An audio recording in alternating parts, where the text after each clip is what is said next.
दबाव बनाए हैं, समर्थ लोग हैं, कुछ नहीं पाए तो मेरी पेंशन रुकवा दी। अपराधी हैं, इनकी डिग्री फर्जी है, इनका अनुभव प्रमाण पत्र फर्जी है। 2023 में रिटायर हुआ, साल भर गुजारा किया, अब आज भिक्षाटन कर रहे हैं। आप उनके दरवाजे के सामने बैठे हैं तो क्या मतलब वो जाते वक्त आपसे नहीं मिले?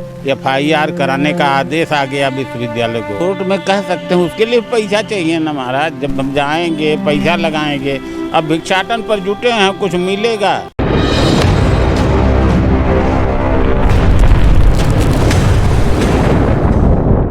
नमस्कार, अभी हम लोग वाराणसी के संपूर्णानंद यूनिवर्सिटी में मौजूद हैं। हाँ, हमारे साथ एक मेहमान हैं जो अभी ज़मीन पर बैठकर कुछ अपनी मांगे मान रहे हैं। पंडित जी, क्या मामले को लेकर आज आप धरती पर बैठे हुए हैं? भैया, मेरा नाम है हरिवंश कुमार पांडे। मैं यहाँ कार्यालय पंडित शैक्षिक विभाग में विद्या वारिद डिलीट आदि का कार्य देख रहा था।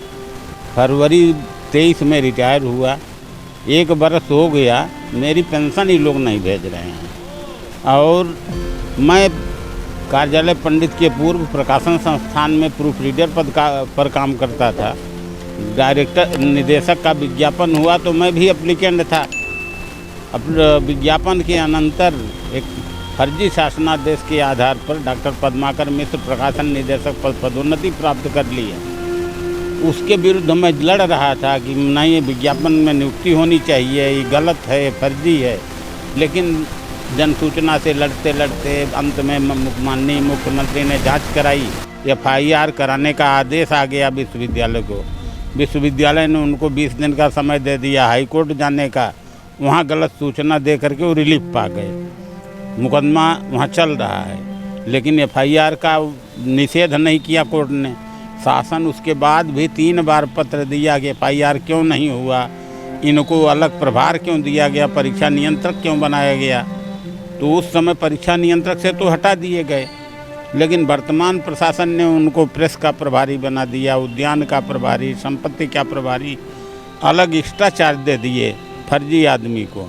और वो हमारी अध्येता में 4 लाइन लिख दिए हैं कि ये अपराधी हैं, इनकी डिग्री फर्जी है, इनका अनुभव प्रमाण पत्र फर्जी है। तो मैं 1989 से नौकरी करते हुए 2023 में रिटायर हुआ, तब तक कुछ फर्जी नहीं था। उन्होंने कोर्ट का दिखा, कोर्ट ने उनको आदेश दिया है, इस पत्र में है कि जब तक सुनवाई चल रही तब तक इनको पद से न हटाया जाए। लेकिन शासन का निर्देश है कि FIR कराया जाए या बड़ी जाँच कराई जाए।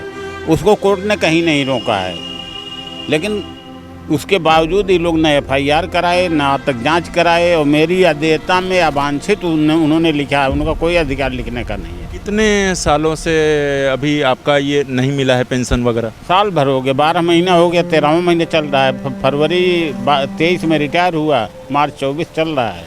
तो आपके परिवार का खर्चा कैसे चलता? अब कैसे चल रहा है, कुछ भविष्य निधि का कुछ पैसा था, 2-4 लाख रुपया, वो भी किसी तरह ले करके मैं साल भर गुजारा किया। अब आज भिक्षाटन कर रहे हैं, देख रहे हैं, यही स्थिति है। अभी वर्तमान में आप कुलपति से मिले हैं या किसी से बात हुई? सबसे मिले हैं, कुलपति से मिले, रजिस्ट्रार से मिले, लिख के दिए। अभी भी 18 तारीख को लिख के दिए कि 22 नहीं करते हैं तो हम 22 से भूख हड़ताल पर बैठेंगे, आमरण पर नहीं। तो अब आज स्थिति है कि आज के बाद कल खुला था विश्वविद्यालय, कल का फिर अवकाश ही घोषित कर दिए। तो मैं स्थगन दे रहा हूँ कि अवकाश के अनंतर बैठूँगा। अब अवकाश में यहाँ कोई रहेगा नहीं।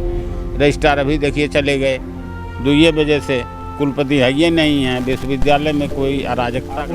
आप उनके दरवाजे के सामने बैठे हैं तो क्या मतलब वो जाते वक्त आपसे नहीं मिले? जाते वक्त रजिस्ट्रार साहब मिले, कहे कि हम लौट के आएंगे, 31 तक कर देंगे। हम कहे साहब लिख के दे दीजिए, तो कह रहे नहीं, लिख के नहीं देंगे।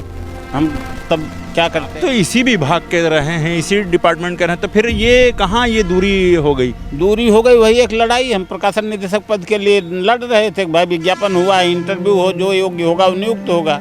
और फर्जी शासनादेश से हो गए, उनके खिलाफ कोई जांच नहीं हो रही है।